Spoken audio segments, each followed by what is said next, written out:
বিষয়ক অনুষ্ঠান ল and order, পরিচালনা নাহিদ রহমান ও লবি রহমান।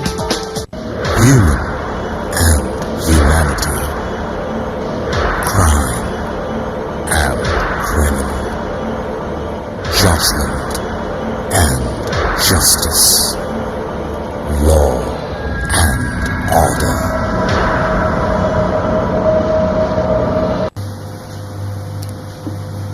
প্রিয় দর্শক, আপনাদের সকলকে সাদর আমন্ত্রণ জানাচ্ছি এটিএন বাংলার নিয়মিত আয়োজন আইন বিষয়ক অনুষ্ঠান ল অ্যান্ড অর্ডারে। সাথে আছি আমি অ্যাডভোকেট মাশরুফা হোসেন। সাইবার নিরাপত্তা সংক্রান্ত আইন নিয়ে আজ কথা বলবো ব্যারিস্টার আদনান এম এল করিমের সঙ্গে, advocate, supreme court of Bangladesh. প্রিয় দর্শক, আমাদের আজকের বিষয় নিয়ে যদি আপনাদের কোনো প্রশ্ন থেকে থাকে তবে টেলিভিশন স্ক্রিনে দেখানো টেলিফোন নম্বরগুলোর মাধ্যমে আমাদের কল করতে পারেন। তবে যথাসময়ের মতো অনুরোধ করব বিষয় সংক্রান্ত প্রশ্ন আপনারা করে থাকবেন এবং প্রশ্ন করবার সময় আপনাদের টেলিভিশনের ভলিউমটি কমিয়ে রাখবেন। আপনাকে অসংখ্য ধন্যবাদ আমাদের স্টুডিওতে আসার জন্য। আমার প্রথম প্রশ্ন আপনার কাছে সেটা হচ্ছে যে যেভাবে আমাদের ব্যাংকিং সেক্টর বা আমাদের সোশ্যাল মিডিয়ার ইম্পর্টেন্সটা আজকে আমাদের সমাজে খুব গুরুত্ব পাচ্ছে, সেক্ষেত্রে দেখা যাচ্ছে যে সাইবারের নিরাপত্তার বিষয়টা খুবই একটা ইম্পর্টেন্স পেয়ে যাচ্ছে এবং খুব গুরুত্বপূর্ণ বিষয় হয়ে দাঁড়াচ্ছে। তো আমাদের দেশে বিদ্যমান সাইবার প্রোটেকশন কি ধরনের আইন রয়েছে যদি একটু ব্যাখ্যা করতেন। হ্যাঁ, এটা আসলে এখন খুব গুরুত্বপূর্ণ একটা বিষয় হয়ে গেছে। এটা তো খুবই হাইলি টেকনিক্যাল একটা ফিল্ড এবং যতই দিন যাচ্ছে ততই আমরা সবকিছুই আমাদের আসলে ইন্টারনেট এবং নেটওয়ার্ক এবং সাইবারের যেই নেটওয়ার্ক আছে সেটার সাথে সংযুক্ত হচ্ছে এবং দেশের শুধু বাংলাদেশ না, সারা বিশ্বের সব দেশেই তা হচ্ছে। সেই কারণে আরো দিন দিন এই ব্যাপারটা প্রকট হয়ে যাচ্ছে, নিরাপত্তার ব্যাপারটা। তো আমাদের দেশে সাইবার নিরাপত্তার জন্য আইসিটি অ্যাক্ট 2006 যেটা আর কি 2006 সালের আইসিটি আইনটা রয়েছে। তাছাড়াও বাংলাদেশ টেলিকমিউনিকেশন অ্যাক্টেও সাইবার নিরাপত্তার কিছু ব্যাপার রয়েছে, যেটা টেলিফোন বা নেটওয়ার্ক, টেলিকমিউনিকেশন নেটওয়ার্ক সংক্রান্ত আছে। তো সেই জন্য আমাদের দেশে এটা বলা যাবে না যে আমাদের দেশের এইটা নিরাপত্তার ব্যাপারে কোনো আইন নেই, যথেষ্ট আইন আছে এবং এই আইনগুলো আসলে ওই ইউনাইটেড নেশনস মডেল আইন অনুসরণ করেই করা। তো পৃথিবীর বিভিন্ন দেশে, এশিয়া প্যাসিফিক বিভিন্ন রিজনে বিভিন্ন দেশ যেমন সিঙ্গাপুর, ভারতবর্ষ সহ অন্যান্য দেশেও এই আইনগুলোর একই মডেলে আইন করা হয়েছে কম বেশি। তো সেই জন্য আইনগত দিক থেকে আমাদের আসলে ওই নিরাপত্তার ব্যাপারটাকে যতটা সম্ভব যেটা বলবো প্রোটেক্ট করার জন্য আমাদের দেশের ব্যবস্থা রয়েছে। আচ্ছা, তো এটা আপনি বলছেন যে বিদ্যমান আইন রয়েছে আইসিটি অ্যাক্ট 2006 যেটা। আচ্ছা, তো এখানে যে গুরুত্বপূর্ণ বিষয়গুলো মূলত কি কি এরিয়াতে ফোকাস করা হয়েছে? এটাতে মেইন ফোকাস এরিয়াটা হচ্ছে এটা যেহেতু খুবই একটা টেকনিক্যাল একটা ফিল্ড, এখানে ওইভাবে আসলে ব্যাখ্যা করতে হবে। যেমন কিছু অফেন্সেস রয়েছে যেটা শুধুমাত্র আইটি বা কম্পিউটার রিলেটেড অফেন্স, রাইট। আর কিছু অফেন্সেস রয়েছে যেটা হয়তো বাইরেও একটা অফেন্স হতো বা করা যেত, একটা অপরাধ করা যেত, সেটা আপনি আইটির মাধ্যমে কেউ করছে। তো এটা দুই জিনিস। যেমন একটা কম্পিউটারে যদি কেউ আনঅথরাইজড অ্যাক্সেস করে বা কম্পিউটারে যেটাকে আমরা হ্যাকিং বলে থাকি, কিছু না করলেও কিন্তু সাইবার অপরাধ হয়ে যাচ্ছে। কোনো ক্ষতি হোক বা না হোক বা কেউ কিছু চুরি হোক বা না হোক, একটা unauthorized access itself is an offence, মানে একটা ট্রেসপাসিং এর মতো। আবার দেখা যাচ্ছে যে কেউ হয়তো পত্রিকাতে একটা কোনো খারাপ মন্তব্য করতো বা চিঠিতে খারাপ মন্তব্য করতো, ওই জিনিসটা এখন হয়তো ফেসবুকে কেউ করছে, তো এই জিনিসটা বাইরে অফেন্স হতো, কিন্তু এটা এখন আইটিতে আবার স্পেশাল অফেন্স হচ্ছে বিকজ আপনি আইটি কমিউনিকেশন চ্যানেলটা ইউজ করে করা হচ্ছে। তো এরকম অন্তত মানে খুব এইভাবে চিন্তা করা যায় যে দুই ভাগে এই জিনিসটাকে ভাগ করা যায়। আচ্ছা, তো এখন যেই অফেন্স গুলো খুব বেশি আমরা দেখি সেটা হচ্ছে যেমন বিভিন্ন সোশ্যাল মিডিয়াতে অনেকে মন্তব্য করছে, সেটার কারণে অনেকে আইসিটি অ্যাক্টে বা যে কোন সাইবার ক্রাইম ট্রাইব্যুনালের সামনে যাচ্ছে। বাট মেইন যে সমস্যাটা আমাদের দেশে বা সারা পৃথিবীতে সব জায়গায় হচ্ছে সেটা হচ্ছে যে এই যে সাইবার ক্রাইম যে ইনস্টিটিউশনাল লেভেলে, মানে বড় বড় ইনস্টিটিউশন, ব্যাংক, বিমা বা মিলিটারি ইনস্টিটিউশন গুলো সাইবার অ্যাটাক খুব বেড়ে গেছে। এবং এই জিনিসটা কিন্তু হ্যাকাররা দেখা যাচ্ছে যে আসলে আইন শৃঙ্খলা বাহিনীর থেকে সবসময় এক ধাপ এগিয়ে থাকছে, ধরা যাচ্ছে না এবং অনেক টাকার ক্ষতি হচ্ছে, যেটা যতটুকু আমরা দেখছি আর কি, আর হয়তো এর থেকেও বেশি হচ্ছে যেটা আমরা এখনো জানি না। হয়তো অজানাই রয়ে গেছে, রাইট।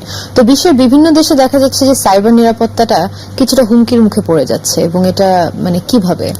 এটা হচ্ছে আসলে এখন ওই যে এই সাইবার অ্যাটাক গুলো আগে হয়তো আমরা যখন শুনতাম আগে, যেমন কেভিন পোলসন ছিল, হ্যাকাররা নাম করা হ্যাকাররা ছিল, ম্যাকিনন ছিল, গোমেজ ছিল, এরা কিন্তু সবাই অনেকে একা একা কাজ করতো, হয়তো দু একজন দলে কাজ করতো, তারা একা একা কাজ করতো, অনেকটা খুব তারা বলবো যে তারা একটা টেকনিক্যাল তাদের নলেজটা খাটিয়ে তারা একটা কিছু করার চেষ্টা করতো, মানুষের দৃষ্টি আকর্ষণও করতো, টিনেজাররা হ্যাক করতো। কিন্তু এখন কিন্তু এটা ইনস্টিটিউশনাল ক্রাইমের মধ্যে চলে গেছে। এখন বড় বড় ইনস্টিটিউশনাল যারা ক্রিমিনাল অর্গানাইজেশন তারা হ্যাকারদেরকে এমপ্লয় করে, এবং এগুলো হচ্ছে মাল্টি ন্যাশনাল অর্গানাইজেশন।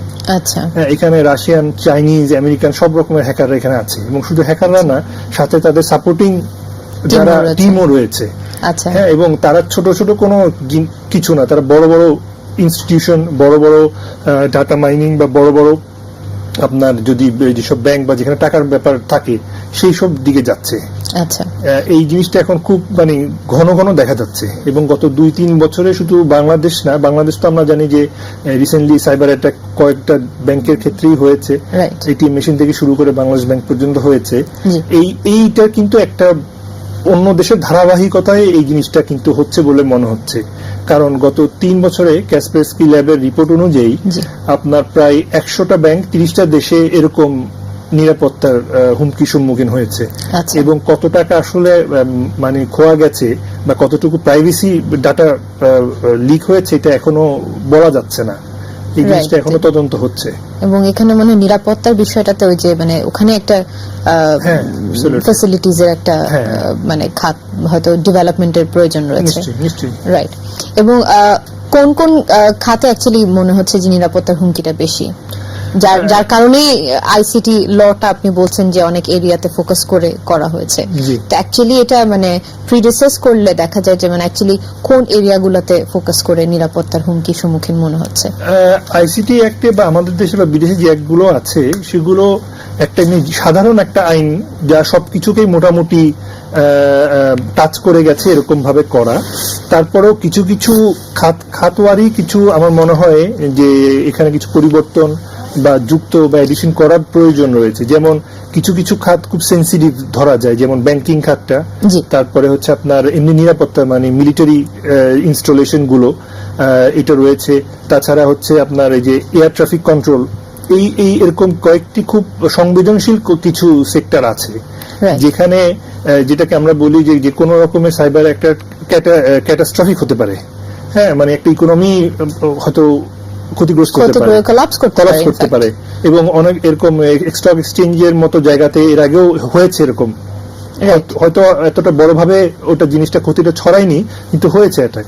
এখন আমাদের মতো দেশে যেখানে আমাদের ইনফ্রাস্ট্রাকচার এবং সিস্টেমগুলো সাধারণত একটু দুর্বল থাকে, সেখানে এরকম যে কোনো একটা বড় অ্যাটাক কিন্তু অনেক ক্ষতির কারণ হতে পারে। রাইট। এবং একটু ভিন্ন প্রসঙ্গে একটু জানতে চাচ্ছিলাম যে আপনার এখন তো আমাদের যে ল্যান্ড ডকুমেন্ট গুলো, আমাদের সমস্ত যে আইনের মানে আমাদের যে জমির যে সংক্রান্ত ডকুমেন্ট গুলো, এগুলো তো একটা পর্যায়ে ডিজিটালাইজড করে দেওয়ার একটা চিন্তা ভাবনা চলছে, এবং আলটিমেটলি হয়তো এটাও ডিজিটাইজড হয়ে যাবে। এবং এখানে যদি এই ডকুমেন্টটাও যদি ডিজিটাইজড হয় তাহলে কি সেখানেও একটা ক্রাইম হওয়ার কি সম্ভাবনা থাকতে পারে কিনা? আমি জাস্ট যদি এখানে নিরাপত্তা যদি ওখানে ঝুঁকি তো অবশ্যই থাকবে, এবং যদি দুর্বলতা থাকে, সিস্টেমের দুর্বলতা থাকে বা পর্যাপ্ত নিরাপত্তা ব্যবস্থা যদি নেওয়া না হয়, তাহলে যে কোনো ডিজিটাল কন্টেন্ট, ওই কন্টেন্টটা হয়তো করাপ্ট মানে ধ্বংস হওয়ার বা নষ্ট হওয়ারও যেরকম সুযোগ থাকে, সম্ভাবনা থাকে, তেমনি চুরি হওয়ারও সম্ভাবনা থাকে। যেমন আমরা বিদেশে দেখেছি প্রচুর যে মানুষের গ্রাহকদের ক্রেডিট এবং ডেবিট কার্ডের ইনফরমেশনটা হর হামেশাই চুরি হচ্ছে, যেটাকে বলে যে আইডেন্টিটি থেফট। হ্যাঁ, যে একজনের ক্রেডিট কার্ড বা ডেবিট কার্ডের আইডেন্টিটি চুরি করে ব্যাংকে প্রেজেন্ট করা হচ্ছে যে আমি ওই ব্যক্তি, অনলাইনে হচ্ছে জিনিসটা, এবং টাকা ট্রান্সফার অহরহ হচ্ছে, এবং এটাকে আসলে আইডেন্টিফাই করাটা খুব ডিফিকাল্ট, কারণ এত স্মুথ ভাবে হচ্ছে। হ্যাঁ, এটা খুব ডিফিকাল্ট আইডেন্টিফাই, এবং যখন আইডেন্টিফিকেশনটা হচ্ছে তার মধ্যে কিন্তু টাকাটা আসলে আর রিকভার করা যাচ্ছে না, মানে এটা টাকাটা সরিয়ে ফেলা হচ্ছে সাথে সাথে। রাইট। তো এইটা একটা খুব বড় সমস্যা আছে। যে কোনো ডিজিটাল কন্টেন্টকে প্রোটেক্ট করতে হলে ওটা নিরাপত্তা দেওয়ার জন্য কিন্তু বিশেষ ব্যবস্থা নিতে হবে। রাইট, এবং বিশ্বের অন্যান্য দেশে যে ধরনের মানে যে পরিমাণ উন্নতির দিকে গেছে তারা ডিজিটালাইজেশনের দিকে, সেক্ষেত্রে কি আপনি মনে করেন আমরা ওয়েল ইকুইপড? না, আমরা ডিজিটালাইজেশনটা এখন সময়ের দাবি বলা যায়, এটা ছাড়া তো আর হচ্ছে না, করতেই হবে এক সময় না এক সময়। কিন্তু সেই দিকে যাওয়ার জন্য যে পর্যাপ্ত যে ব্যবস্থাটা নেওয়া দরকার, এইটা আমাদের সেই জায়গাতে এখনো ঘাটতি দেখা যাচ্ছে। এটা আসলে শুধু আমাদের নিজেদের কথা বললেও লাভ নেই, পৃথিবীর আমেরিকা থেকে শুরু করে জাপান, আমেরিকা, চায়না, ইউরোপের দেশগুলো সবাই কিন্তু ভিকটিম সাইবার অ্যাটাকে। আমরা আবার প্রশ্নে ফেরত আসছি, আমাদের টেলিফোন রয়েছে। হ্যালো হ্যালো, জি জি, হ্যালো জি, শুনতে পাচ্ছি, বলুন। শুনতে পাচ্ছি, বলুন। জি বলেন। জি, উনি শুনছে আপনার কথা, আপনার প্রশ্নটি বলুন। আমার প্রশ্ন তো আমাদের আচ্ছা, আমরা নিতে যাচ্ছি ছোট্ট একটি বিজ্ঞাপন বিরতি, সঙ্গে থাকুন।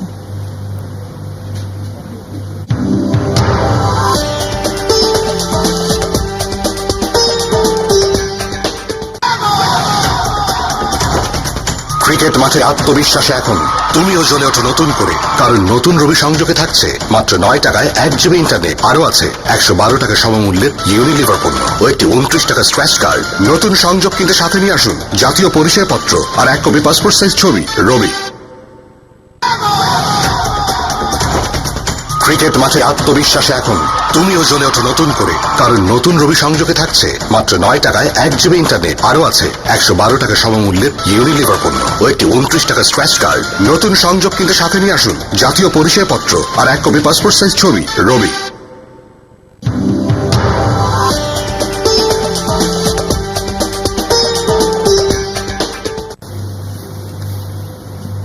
ফিরে এলাম বিজ্ঞাপন বিরতির পর, সঙ্গে থাকার জন্য ধন্যবাদ। তো যেটা নিয়ে আমরা আলাপ করছিলাম যে মানে অন্যান্য বিশ্বের অন্যান্য দেশের তুলনায় কি আমরা ওয়েল ইকুইপড কিনা, তো আপনি বলছেন যে রাশিয়া থেকে শুরু করে আরো অনেক দেশই এখানে এটা একটা হয়েছে, তারপরেও হ্যাঁ, বিশ্বের উন্নত দেশগুলোতেই এটা একটা এতদিন দেখা যাচ্ছে বেশি হয়েছে, এবং তারা এত টেকনোলজিক্যালি অ্যাডভান্স থাকার পরেও তারা কিন্তু এটাকে প্রিভেন্ট বা মানে এটা থেকে বেঁচে থাকতে পারেনি। তো সেই ক্ষেত্রে তো আমরা আর একটু দুর্বল অবস্থানে আছি। তো এই জিনিসটা একটু মাথায় রাখা দরকার, এবং দেশ যত ডিজিটালাইজেশন হচ্ছে, যত এগিয়ে যাচ্ছে, ততই কিন্তু ওই নিরাপত্তা হুমকির ব্যাপারটাও সাথে সাথে বাড়বে। এবং এটা তো আমরা প্রমাণ সম্প্রতি পেলামই যে আমাদের এটিএম মেশিন থেকে শুরু করে বাংলাদেশ ব্যাংকের রিজার্ভের উপরও আক্রমণ হয়েছে। এবং এটা আসলে এই একবার যেটা বললাম যে ধারাবাহিকতা, পৃথিবীর বিভিন্ন দেশের ধারাবাহিকতা আমরাও আসলে এটার সম্মুখীন হয়েছে আর কি এখন। রাইট। তো এই যে আইসিটি অ্যাক্ট 2006 যেটা আপনি বলছেন, এটাতে যদি কেউ মামলা করতে চায় তাহলে তার মানে কোন ক্ষেত্রে এবং কিভাবে মামলা করতে হবে? এটা মামলা করার ক্ষেত্রে এমনিতে ক্রিমিনাল বা আমাদের দেশের ফৌজদারি মামলার যে প্রক্রিয়া আছে সেটা অনুসরণ করেও মামলা করা যাবে। থানাতে গিয়ে মামলা করা যাবে, কোর্টে গিয়ে করা যাবে। তবে বিচারটা হবে একটা স্পেশাল ট্রাইব্যুনাল আছে, আইসিটি ট্রাইব্যুনাল, যেটা সরকার গঠন করেছে কয়েক বছর আগে, সেটার মাধ্যমে বিচারটা হবে। আচ্ছা।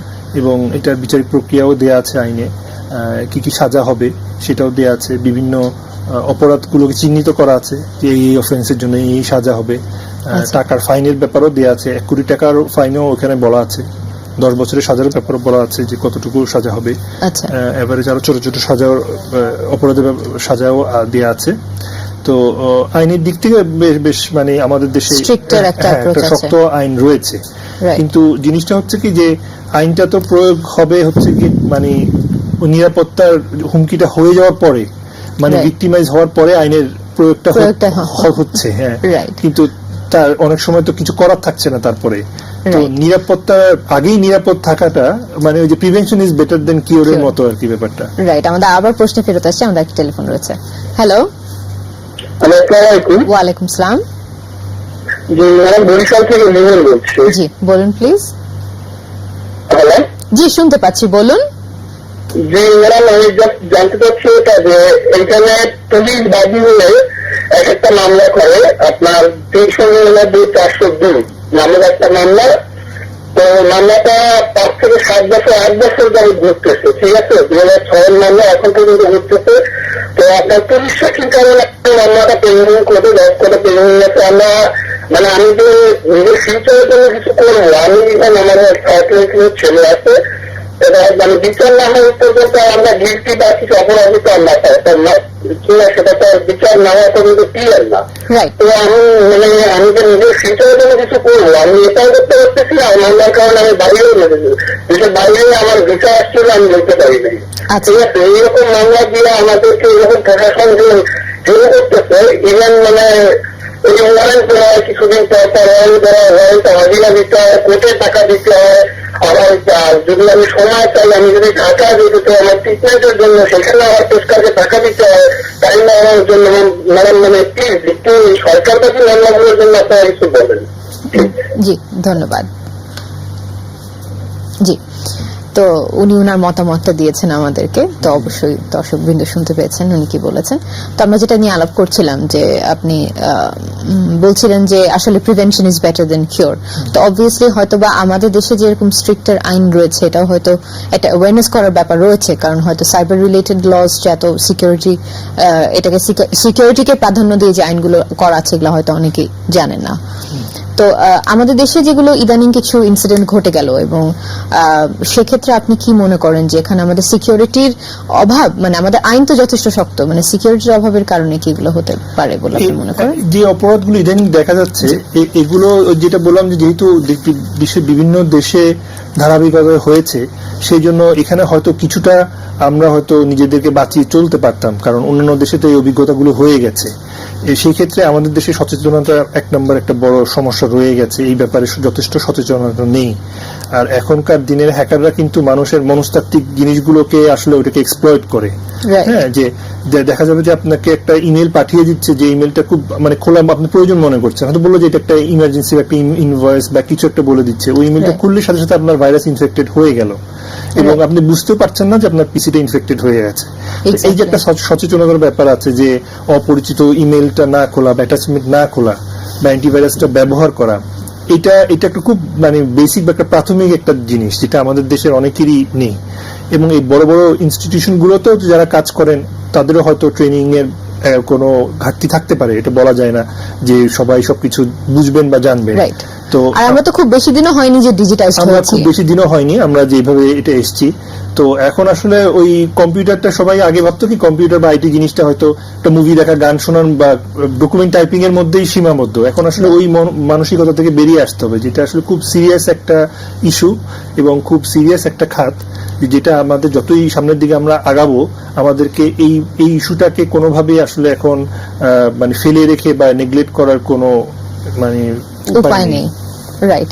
তো ইলেকট্রনিক ব্যাংকিং কিভাবে কাজ করে, এবং মানে বিশেষ করে আমাদের ব্যাংকগুলো থেকে যে টাকাগুলো খোয়া গেছে সেগুলো ব্যবহার করে মানে কিভাবে এটা করা হয়েছে যদি আমরা ডিজিটাইজড? এখন তো যে ব্যাংকিং খাতটা যেটা বললাম, যেটা তো এখন খুবই আপনার ইলেকট্রনিক্যালি মানে কানেক্টেড এবং এর উপরে আসলে নির্ভরশীল। এখন আপনার এটা ছাড়া ব্যাংকিং খাত আপনি বিশ্বের যে কোনো দেশে এটা চালানো প্রায় অসম্ভব হয়ে গেছে।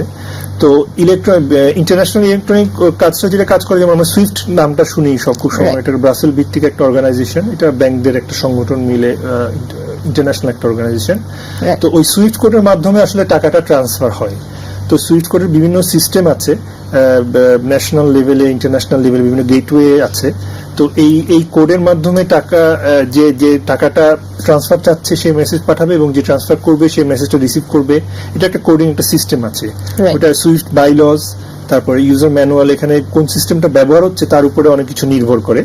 তো যে সিস্টেম ব্যবহার হচ্ছে সেই সিস্টেমের আইন কানুনও দেয়া আছে, এবং ওর মাধ্যমে বিশ্বের সকল ব্যাংকগুলো এই টাকা লেনদেনটা হয়। এখন আমাদের ক্ষেত্রে হয়তো যেটা বোঝা যাচ্ছে যে এখানে একটা আইডেন্টিটি থেফটের মতো একটা ঘটনা হয়তো ঘটেছে। সেটা শুরুটা হয় হচ্ছে একটা ম্যালওয়্যার ইনজেকশন করা হয় কোনো ইউজারের পিসিতে, হয়তো আমাদের সেন্ট্রাল ব্যাংকে কোনো ম্যালওয়্যার এসেছিল যেটা কি লগিং বলি আমরা, কি লগিং অ্যাক্টিভিটি লগিং করে। হ্যাঁ, ইনফেক্টেড পিসিতে কি হচ্ছে সেটা সবসময় মনিটর করবে মাসের পর মাস, এবং এটা বোঝা যাবে না যে মনিটর হচ্ছে।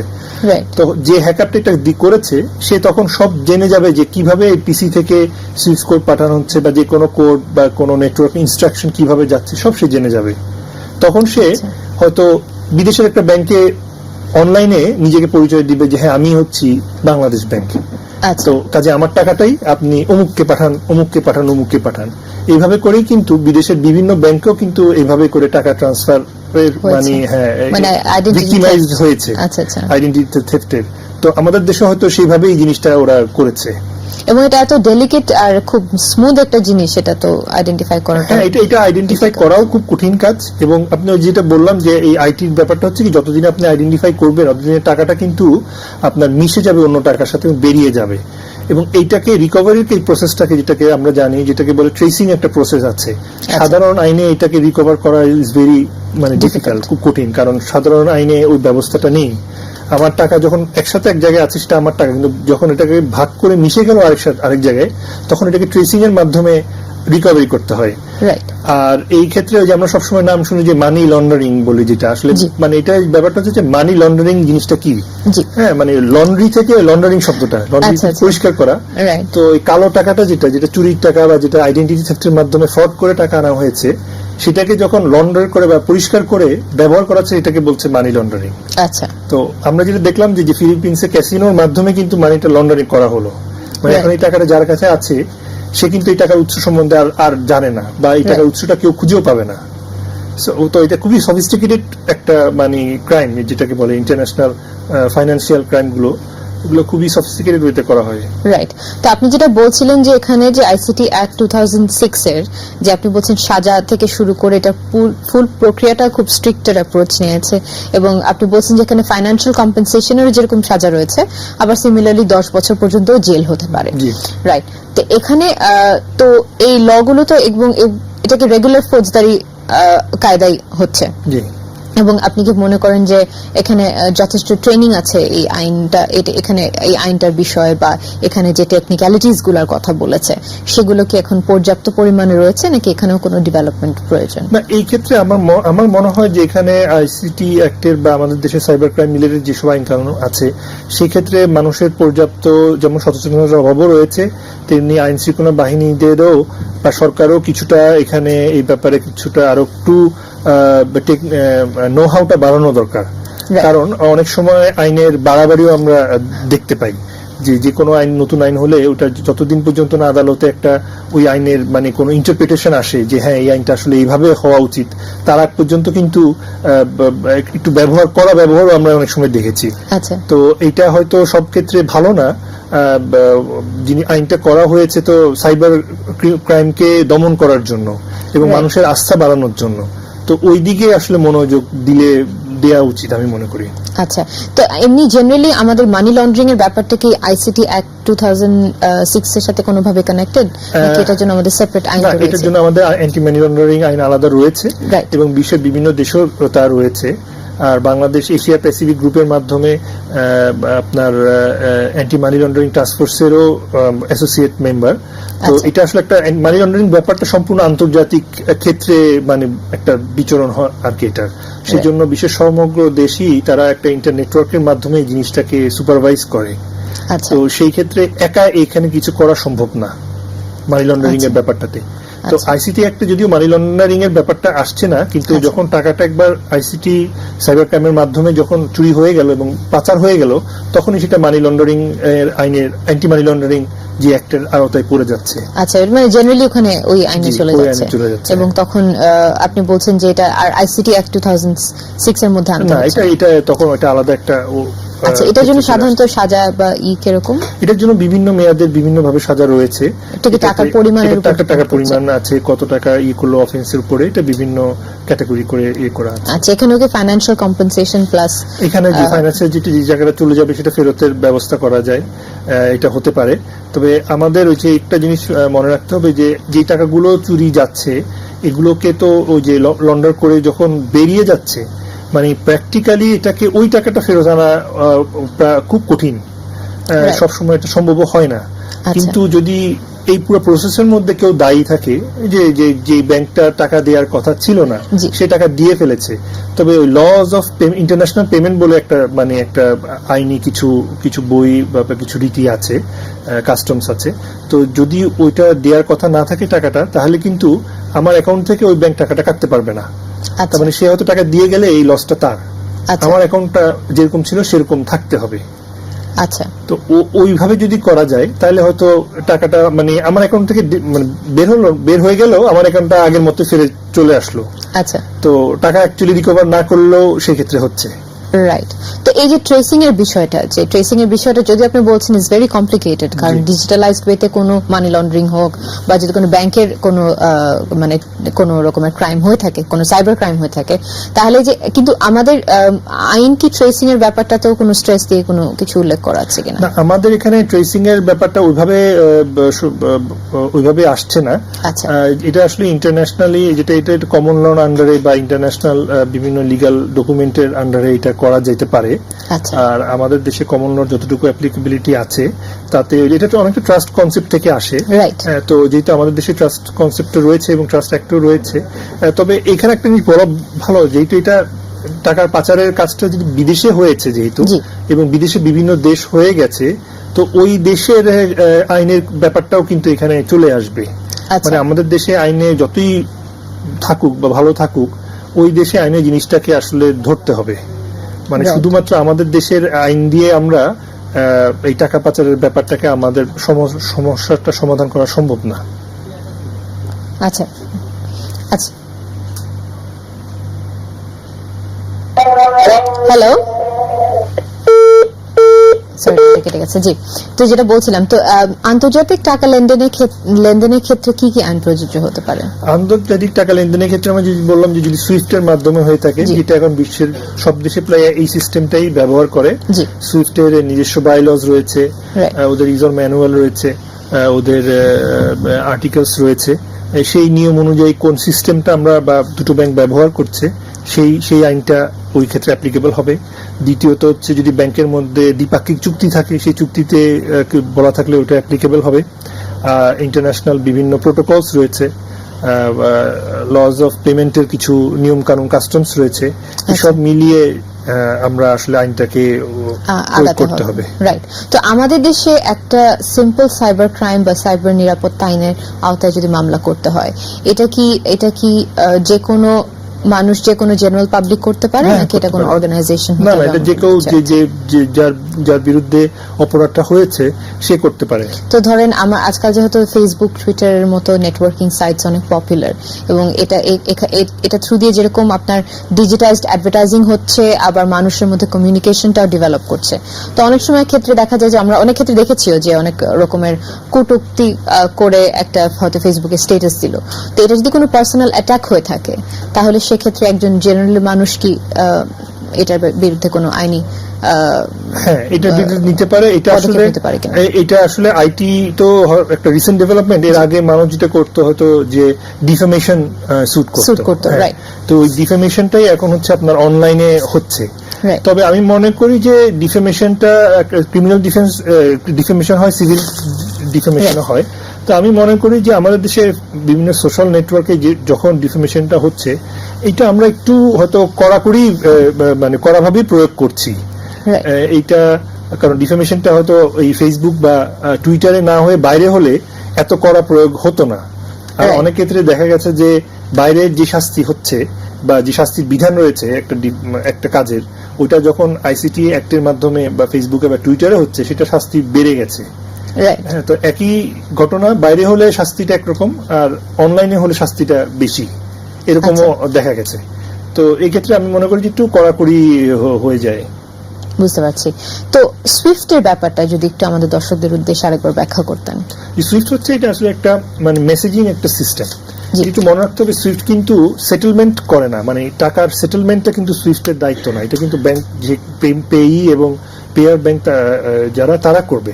আচ্ছা। সুইফট হচ্ছে শুধু মেসেজটা আদান প্রদান করা হবে। মানে এভাবে চিন্তা করতে পারি, যদি আগে যদি সুইফট না থাকতো তাহলে আমরা কি করতাম? আমরা টেলিফোনে বলতাম যে আমি অমুক অ্যাকাউন্ট হোল্ডার, আমার এই টাকাটা অমুক অ্যাকাউন্টে পাঠান, আচ্ছা অ্যাকাউন্ট নাম্বারটা লেখেন। এখন এই কাজটা যদি আমি এখানে থেকে লন্ডনে করতে চাই, জি। তাহলে খুব কঠিন একটা ব্যাপার। রাইট। এবং আপনি হয়তো নাহলে আপনাকে টেলিগ্রাফ করতে হবে। টেলিগ্রাফ করলে হয়তো ভুল আসতে পারে, আবার এই মেসেজ পাঠান যে আপনি আবার পাঠান যে ভুল আসলো না সঠিক আসলো, কারণ আরেকটা অ্যাকাউন্টে যে টাকা যে যাবে। রাইট। তো এই যে কমিউনিকেশনের যে সমস্যাটা, সেটা থেকেই আসলে মানে সমাধানটা বলা যায় যে সুইফট সিস্টেমটা করেছে। আচ্ছা। তারা একটা সিকিউর একটা নেটওয়ার্ক করেছে, সিকিউর আমি বলছি যে এটা আপেক্ষিক অর্থে আসলে এখন তো জি। কোনো কিছু পুরো সিকিউর না। তো তারা সিকিউর একটা নেটওয়ার্ক করেছে এবং সেই নেটওয়ার্কের মাধ্যমে প্রত্যেক ব্যাংক মেসেজ বা আপনার যে ইনস্ট্রাকশন আদান প্রদান করছে এবং এই ইনস্ট্রাকশন গুলো নিয়ম করা আছে যে আচ্ছা। যে পাঠাবে সে কিভাবে পাঠাবে, যে রিসিভ করবে সে কিভাবে রিসিভ করে জানাবে যে অ্যাকনোলেজমেন্ট হ্যাঁ আমি রিসিভ করেছি। তো ওই ফরম্যাট অনুযায়ী ওই নিয়ম অনুযায়ী মেসেজ আদান প্রদান করলেই সুইফটের এক প্রান্ত থেকে আরেক প্রান্ত তখন এক ব্যাংক আরেক ব্যাংকে টাকা পয়সা দিবে। আচ্ছা, তো এইভাবে মোটামুটি সুইফটের কাজটা হয় আর কি। রাইট। তো আমরা তো ধরেন ব্যাংকিং খাত ছাড়া বা সোশ্যাল নেটওয়ার্কিং ছাড়াও আরো একটা যেটা দেখা যাচ্ছে যে ডিজিটাল অ্যাডভার্টাইজিং অনেক ক্ষেত্রে মানে থ্রু সোশ্যাল নেটওয়ার্ক হচ্ছে এবং এটাতে আজকাল এসএমএস দিয়ে হচ্ছে, সোশ্যাল নেটওয়ার্কিং সাইটসে হচ্ছে। তো অনেক সময় যদি কখনো ডিজিটাইজড মানে কোনো মার্কেটিং এর ক্ষেত্রে যদি কোনো রং কাইন্ড অফ ওয়ার্ডস ইউজ হয় তাহলে কি সেটা সাইবার ক্রাইমের মধ্যে পড়বে কিনা? এটা আমাদের দেশে আইন যেভাবে করা আছে সেভাবে আমরা চাইলে হয়তো সাইবার ক্রাইমের জিনিসটাকে আনতে পারি। আচ্ছা, এটা আনতে পারি, হ্যাঁ right. আনতে পারি, এই জিনিসটা আনা অসম্ভব না। তবে এরকম আসলে কোনো মামলা না হওয়া পর্যন্ত বা অ্যাকচুয়াল কোনো ডিসিশন যদি কোর্টে না আসা পর্যন্ত আমরা ওইটার বাউন্ডারিটা এখনো বলবো যে বুঝতে পারছি মানে না। পরীক্ষা হয়নি আর কি। রাইট। তো আমরা আসলে খুব ইন্টারেস্টিং একটা ডিসকাশনের মধ্যে ছিলাম, সময়ের একদম শেষ প্রান্তে চলে এসেছি। আপনাকে আবার অনেক ধন্যবাদ আমাদের স্টুডিওতে আসার জন্য। এই দর্শকদেরকে আপনাকে অনেক ধন্যবাদ। প্রিয় দর্শক, আশা করি আমাদের আজকের এই আলোচনার মাধ্যমে এই বিষয়টি নিয়ে আপনারা কিছুটা হলেও জানতে পেরেছেন। এরকম আরো অনেক গুরুত্বপূর্ণ বিষয় নিয়ে ফিরে আসবো আপনাদের সামনে। দেখতে থাকুন ল অ্যান্ড অর্ডার। দেখা হবে আবারও।